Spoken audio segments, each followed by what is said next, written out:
Welcome to another Real Talk. Today we talking about the NFL Draft, Day 1. This year, with everything going on, they decided to do a virtual draft. So this was going to be kind of interesting to see how this virtual draft is going to be. They had Roger Goodell in his house. They had fans. They still boo Roger Goodell. So that seemed like a tradition every draft to boo Roger Goodell. And you had the list of all teams. There was some trades. There was some highlights. There was some moments during the draft. So let's get to it. So first pick was the Cincinnati Bengals. If it wasn't obvious who they were going with, they went with Joe Burrow from LSU quarterback. Good pick. Is it still anything gonna change? Nope. He's in a tough division. He in the AFC South. There's gonna be some hits, and he gonna have to take them. The only problem that I have with what they did in the draft was they started comparing him to Tom Brady and other quarterbacks in the league. Stop that. Stop comparing him. That's where people mess up at. Stop comparing him, talking about he gonna be the next Aaron Rodgers, the next Ben Roethlisberger, the next Tom Brady. Stop it. Let him be himself and let him make his own destiny. That's one thing I wish they would stop doing. Why compare him? Let's see what he can do. But the real question is he going to start? Because they still got Andy Dalton. So who is going to take that number one spot? So we go to the number 2 pick, which was the Washington Redskins. Another obvious pick. Chase Young, defensive end, Ohio State. The one thing that they said about Chase Young, that he's more virtual, that he can play the left side or the right side. For him to be the size that he is, he got somewhat of that Von Miller type. He gonna be that edge rusher, that Javon Clowney type defensive end. Let's hope this ain't a buzz for Washington, because we could look at some of their picks and haven't turned out good. So they went more on the defensive end than anything. They need help on offense. So we get to the number 3 pick. I'm not even finna botch this person's name. Jeff Okulah from Ohio State. Ohio State in the past, I would say 6, 7, maybe even 10 years, they've been producing some of the best defensive people. And really, who gonna argue about that? They have. The number 4 pick, the New York Giants. They decided to go with a tackle, Andrew Thomas from Georgia. So they trying to protect their franchise quarterback, Daniel Jones, and make sure that nobody can get to him. We're going to see how the rookie do this year. He probably end up going to start. Then we go to the infamous number 5 pick.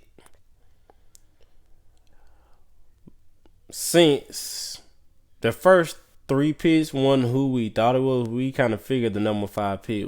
Even in my job, we was like, this person's going to end up going here. And which came out true. Tua, quarterback from Alabama, going to Miami. It was kind of nice to see something that we usually don't see. a black head coach and a black GM. That's kind of rare in the NFL. I kind of like it. So hats off to the Miami Dolphins for that. But did anyone else notice Tula dad face? Like, no, my son is not going to Miami. I want him to go somewhere else. Tula dad expression said it all. I hope he don't have that Lamar Ball type feel. That he gonna basically be his dad. Tula dad gonna be his manager. That he gonna dictate everything. That if you don't do what I say, my son ain't gonna play. Like he gonna have his own entertainment. So let's see how Tula do. Cause there are people kind of worried about his hip injury, his ankle injury. Don't even worry about that. Cause right now, yeah, he got the potential to start week 1. But knowing the Miami Dolphins, they gonna stick with Fitzpatrick. Which I think that would be a good idea. Sticking with Fitzpatrick. And then if Fitzpatrick get injured, then Tula be ready. And the one thing that I hope that Ryan Fitzpatrick do that Joe Flacco didn't do, mentor Tula, help him out,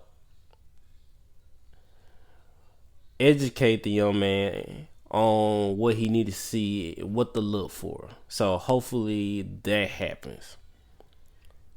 So we go from that pick to the Los Angeles Chargers, which was kind of ideal since Tula was taken. Because if Tula did not get taken by Miami Dolphins, I think he would have went to the Chargers. The Chargers ended up picking up Justin Herbert, from quarterback from Oregon. So they had to find somebody to replace Phillip Rivers. So good decision. Probably going to start week 1. So we had the number 7 pick, the Carolina Panthers. So they decided to go with defense because it seems like they was getting rid of most of their defensive people, and some of their people did retire. Honestly, I thought they were going for a linebacker since Luke Kuechly decided to retire. So they went with Derrick Brown from Auburn. So is he gonna be that impact player that they need him to be? Only time can tell. We gonna see. Hopefully we get a season this year. So we go from that to the number 8 pick with the Arizona Cardinals, Isaiah Simmons. Isaiah Simmons, the one thing that I do like about him is he can play multiple spots, and that is real good on him because he can play corner, linebacker, safety. Like, Arizona got a nice pick out of this one because you could really put this man anywhere. And I think also Isaiah Simmons, when he got drafted, his dad fell out. I can't remember if it was him or not, but I think it was him. His dad fell out like he in church this Sunday service. So look like Arizona defense is stepping up. So we go to the number 9 pick, the Jacksonville Jaguars. So they decided to go with a cornerback since that AJ Boyd left. So they went with CJ Henderson from Florida. Really can't say nothing about him. I'm not a big Florida fan. Now we go to old Cleveland Browns. And they decided to go with Jared Willis Jr., a tackle from Alabama. So they looking for some protection. for their nice offense. Can he protect? Is he going to be able to protect the quarterback with the league he in? Like I say about Joe Burrow, he's in one of them harder defensive type leagues. He gonna be going against the Pittsburgh Steelers. He gonna be going against the Baltimore Ravens. He gonna go after Cincinnati.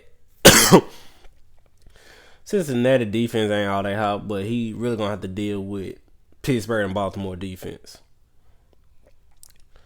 So the number 11 pick, the New York Giants pick Mikaela Benton. I know I botched it. I'm sorry. Offensive tackle from Louisville. We go that to the number 12 pick, the Las Vegas Raiders.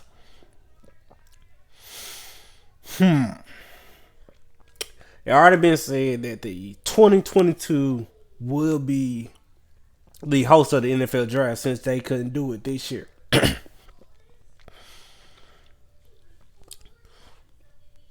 So they decide to replace Amari Cooper. Forgive me. So they went with Henry Ruggs III from Alabama. He gonna be able to fill the shoes.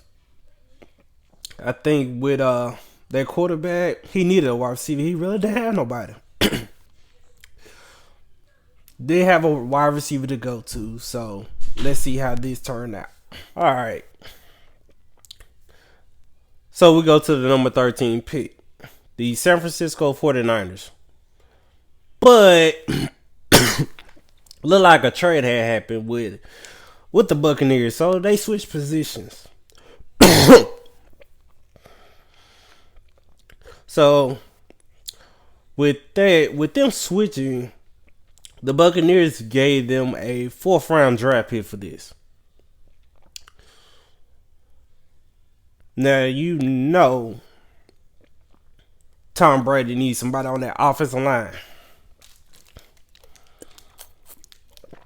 Knowing him, he probably handpicked this person. So Tampa Bay went when Tristan Ward from tackle from Iowa. The Buccaneers look to protect Tom Brady. Like I said, I feel like Tom Brady might have handpicked this. Probably had to get approval from him before they made this draft pick.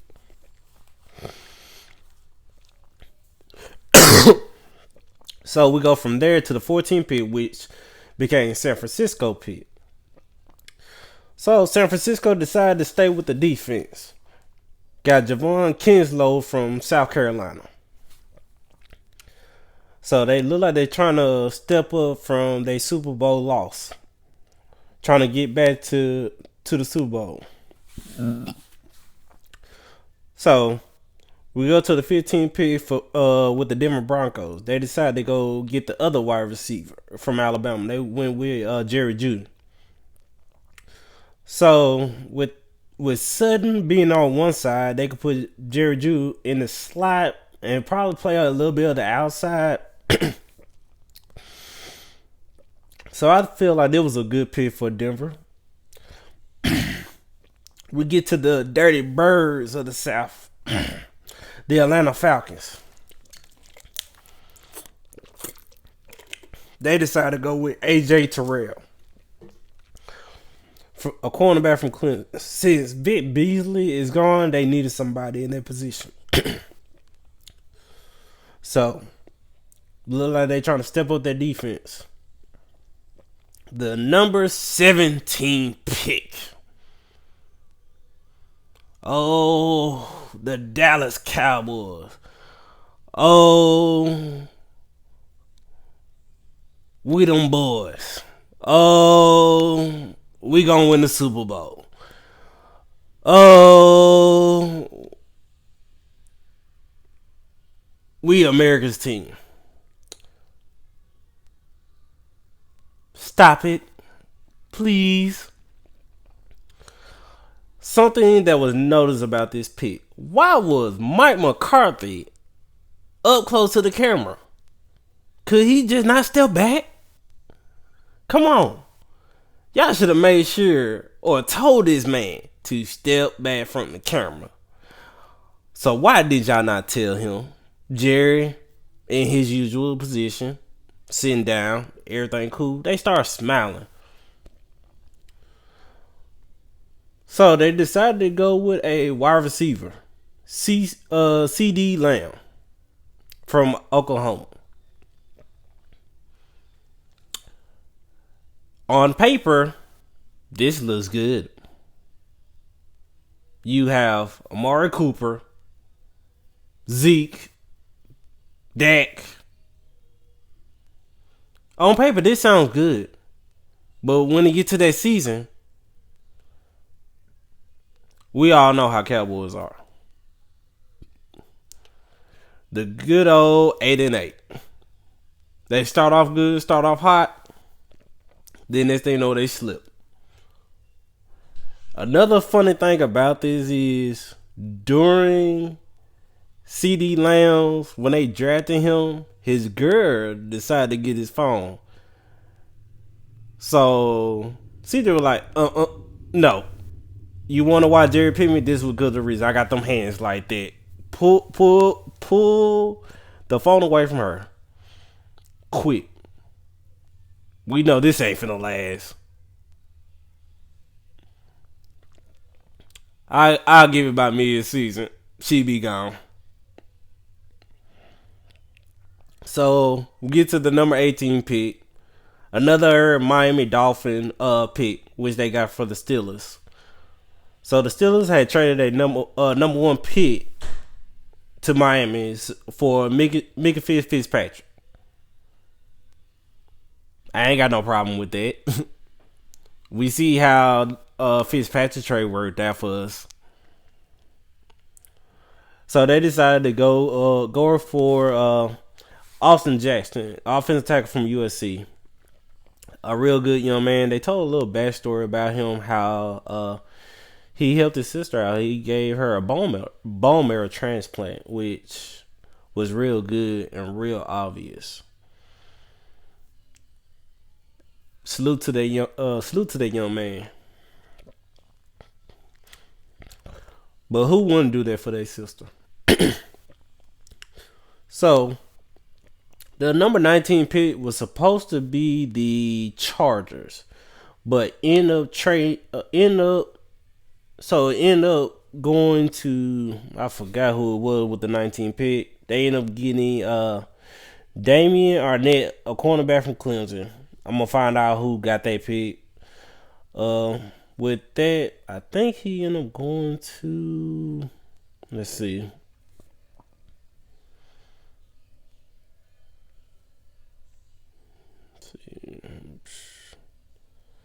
Let's see the 19 pick. He went to the Raiders. So the Raiders traded it up. So the Raiders trying to improve their defense also. So we go to Jacksonville. They decided to get Caleb Caston, a linebacker at LSU. They trying to also improve the defense. Okay. We go to old Fly High Philadelphia Eagles. They decided to go get a wide receiver, old Jalen Reagor from TCU. I think they're going to end up trying to replace Deshaun Jackson because I give him 2 more years and then he probably going to end up calling it quits. So they're going to need somebody there to replace him. We go from there to Minnesota Vikings. They decided to go with Justin Jefferson, wide receiver from LSU.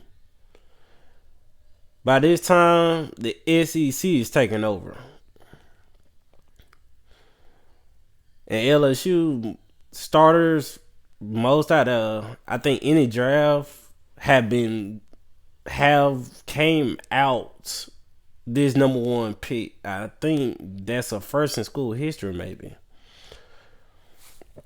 So we get to the number 23rd pick. Like I said, this guy, they end up trading this pick, the New England Photography Patriots.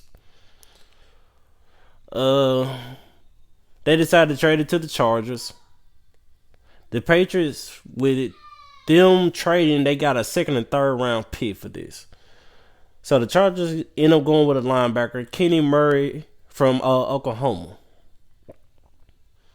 Now the 24th pick, who that nation? The New Orleans Saints. They decided to go with a center, Cesar Reyes.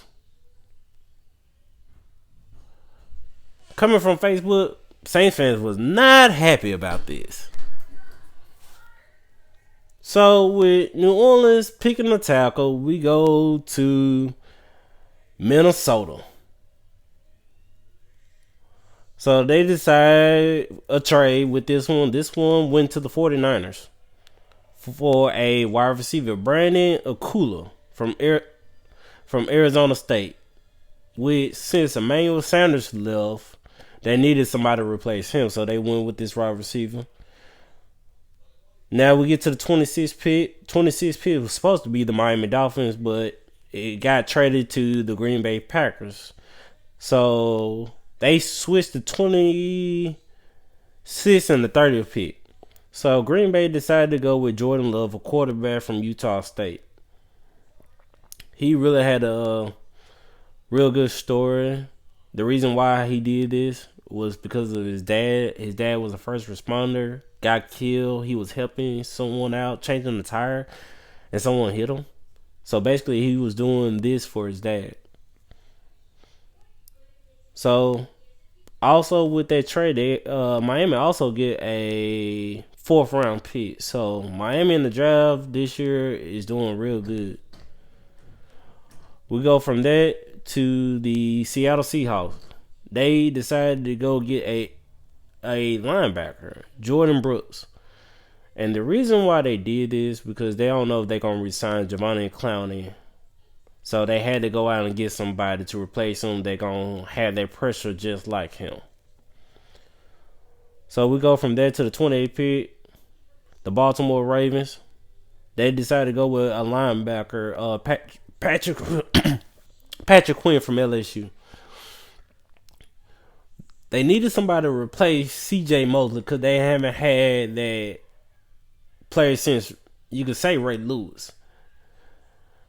And C.J. Mosley was that person to heir the throne of that linebacker spot. But since they got rid of him, they need somebody to fill in that void. So they decided to go with Patrick Quinn from LSU.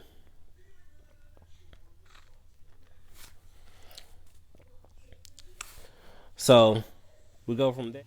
So with Tennessee picking up, they went with Isaiah Wilson, a tackle from Georgia. Isaiah's mother had the best moment of the draft. If we watch the video, we will see that his girlfriend all over him, and Mama wasn't having that. Mama basically grabbed her and was like, "No, Mama ain't playing that." She had a homie don't play that moment.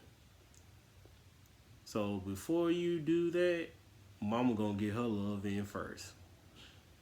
So with that, we go to the Miami Dolphins, which, like I said, they had traded earlier to Green Bay. They decided to go with Noah. I'm not even finna botch it. Nope, not finna to. Cornerback from Auburn.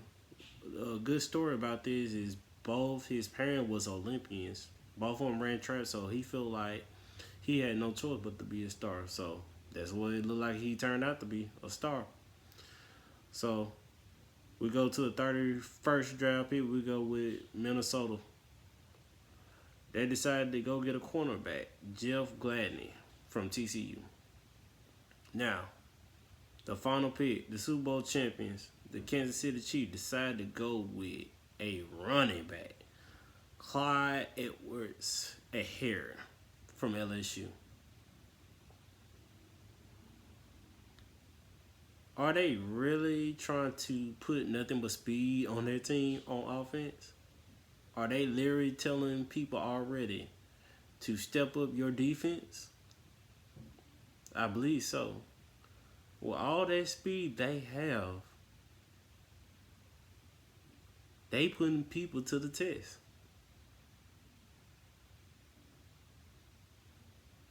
That was round one. What can we say? One thing I am hearing that I do see pictures of are the Cowboy fans. They feel like they have a nice chance to win the Super Bowl. Y'all must forgot Tom Elfin Brady is in the NFC now. I repeat, Tom Brady is in the NFC. You're not going to go get past him.